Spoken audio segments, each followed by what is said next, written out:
Pernah membayangkan belanja di pasar pakai biji-bijian? Suku Maya sudah melakukannya ribuan tahun lalu. Lupakan emas atau kripto sejenak, karena bagi mereka, uang itu tumbuh di pohon. Penasaran bagaimana coklat bisa jadi mata uang resmi? Yuk kita bahas. Selama ini kita mungkin mengira bahwa uang harus selalu berbentuk logam berkilau atau lembaran kertas berwarna. Namun, suku Maya punya cara pikir yang sangat berbeda dan revolusioner.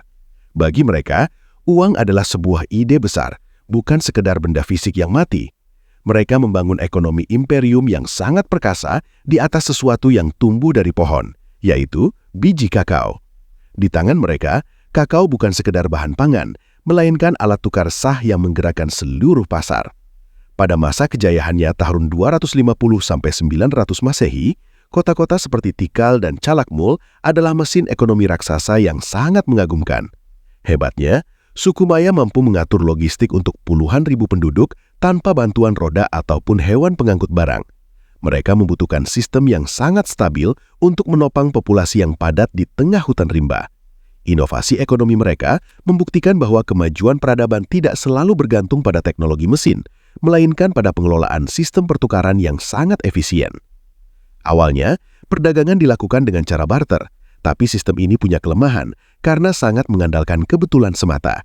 Bayangkan, susahnya jika Anda punya jagung tapi butuh kain, sementara pemilik kain belum tentu mau jagung Anda. Ekonomi yang semakin kompleks membutuhkan sesuatu yang disebut medium pertukaran universal. Suku Maya tidak hanya berimprovisasi asal-asalan dalam menghadapi masalah ini. Mereka menciptakan konsensus atau kesepakatan bersama untuk menjadikan biji kakao sebagai standar nilai yang diterima semua orang. Kenapa harus biji kakao?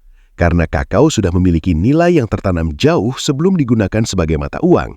Dalam kebudayaan Maya, kakao adalah benda sakral yang digunakan dalam ritual pernikahan, diplomasi antar kerajaan, hingga persembahan untuk para dewa.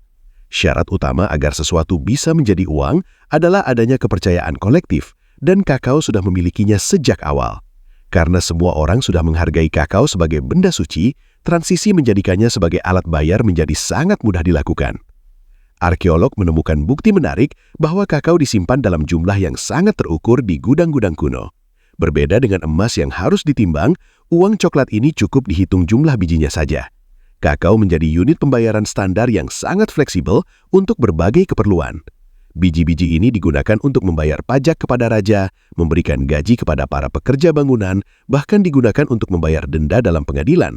Hal ini menunjukkan suku Maya sudah memiliki sistem administrasi keuangan rapi. Berdasarkan catatan sejarah, kita bisa melihat daya beli uang kakao di pasar tradisional Maya kuno. Ini bukan sekedar simbol, melainkan sistem harga nyata yang berlaku sehari-hari. Seekor kelinci bisa dibeli dengan 10 biji kakao. Jika ingin membeli baju katun yang bagus, harganya adalah 25 biji. Untuk pesta besar, seekor kalkun dihargai 100 biji. Sementara alat pahat batu hanya butuh membayar sebanyak 3 biji saja. Daftar harga ini menunjukkan ekonomi yang aktif. Uang dalam peradaban Maya tidak hanya satu jenis. Mereka memiliki sistem berlapis yang sangat cerdas. Biji kakao digunakan sebagai uang receh untuk transaksi harian di pasar lokal. Sedangkan untuk perdagangan regional dengan nilai menengah, mereka menggunakan kain katun yang ditenun rapi. Sedangkan untuk investasi jangka panjang atau tabungan kekayaan, mereka menggunakan batu giok yang sangat berharga. Sistem 3 tingkat ini memungkinkan masyarakat mengelola kekayaan mereka dengan cara yang sangat efektif dan terorganisir.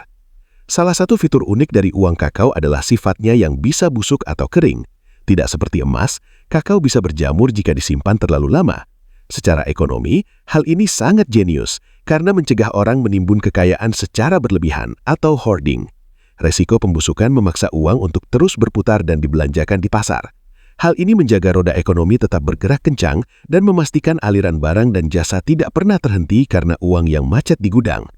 Karena uang mereka tumbuh dari pohon, pasokan uang suku Maya sangat dikendalikan oleh faktor alam. Musim kekeringan yang panjang berarti terjadi krisis likuiditas dan kenaikan harga barang karena kakao sulit didapat. Sebaliknya, saat panen raya tiba dan biji kakao melimpah, nilai uang mereka akan turun. Ekonomi Maya harfiahnya tumbuh dari tanah, menjadikan kondisi lingkungan sebagai faktor penentu utama kemakmuran. Ini adalah contoh nyata bagaimana alam bisa mendikte politik moneter sebuah bangsa. Menariknya, tidak semua kota Maya bisa mencetak uang mereka sendiri. Pohon kakao hanya bisa tumbuh subur di wilayah dengan iklim tertentu. Kota-kota yang berada di dataran kering terpaksa harus mengimpor uang mereka dari wilayah lain. Ini menciptakan ketergantungan yang sangat besar pada rantai pasok antar wilayah. Penguasaan atas jalur perdagangan kakao menjadi kunci kekuasaan politik, karena siapa yang menguasai sumber kakao, dialah yang secara otomatis mengendalikan nadi ekonomi.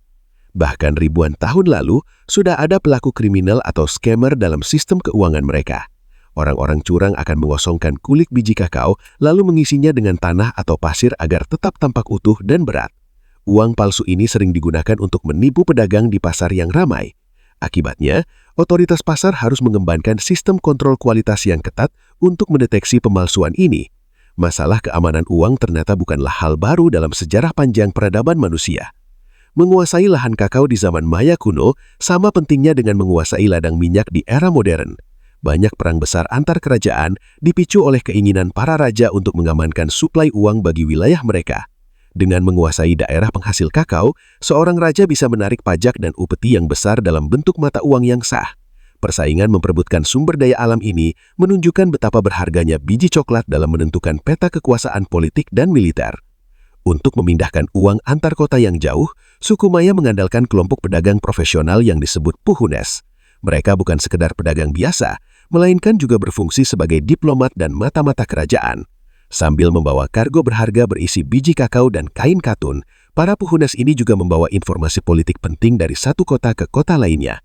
Mereka adalah urat nadi komunikasi dan ekonomi yang menjaga hubungan antar kerajaan Maya tetap berjalan dengan sangat lancar. Tanpa kuda atau kendaraan beroda, aliran uang di Imperium Maya sepenuhnya bergantung pada punggung manusia dan aliran sungai. Para pengangkut barang harus berjalan kaki menempuh jarak seratusan kilometer sambil memikul beban berat demi menjaga roda ekonomi tetap berputar. Ini adalah cetak biru perdagangan global masa kini, namun dilakukan murni dengan ketahanan fisik manusia. Kehebatan logistik mereka membuktikan dedikasi yang luar biasa dalam menjaga stabilitas ekonomi di seluruh wilayah kekuasaan mereka yang luas. Sistem mata uang coklat ini ternyata begitu kuat hingga mampu bertahan selama berabad-abad.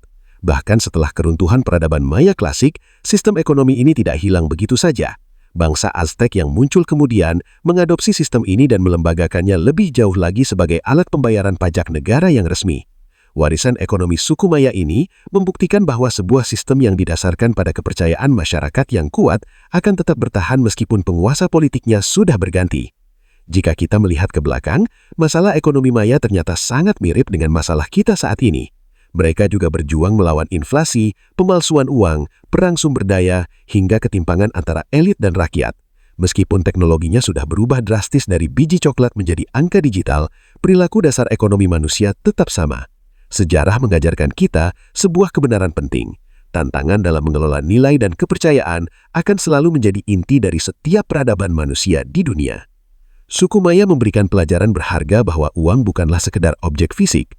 Uang pada dasarnya adalah sebuah persetujuan sosial atau kesepakatan bersama antar manusia. Sistem ekonomi coklat ini bisa bekerja dengan sangat baik karena seluruh masyarakat sepakat dan percaya bahwa biji pahit ini memiliki nilai tinggi. Tanpa adanya kepercayaan kolektif dari masyarakat, biji kakao hanyalah biji tanaman biasa yang tidak punya kekuatan untuk menggerakkan pasar ataupun membangun sebuah imperium yang sangat besar. Namun, sejarah Maya juga memperlihatkan betapa rapuhnya nilai mata uang jika bergantung pada sumber daya yang tidak bisa dikontrol sepenuhnya, seperti iklim. Saat lingkungan rusak, fondasi ekonomi mereka menjadi sangat rentan. Sejarah mengajarkan kita sebuah kebenaran penting. Nilai uang hanya sekuat masyarakat yang menjaganya.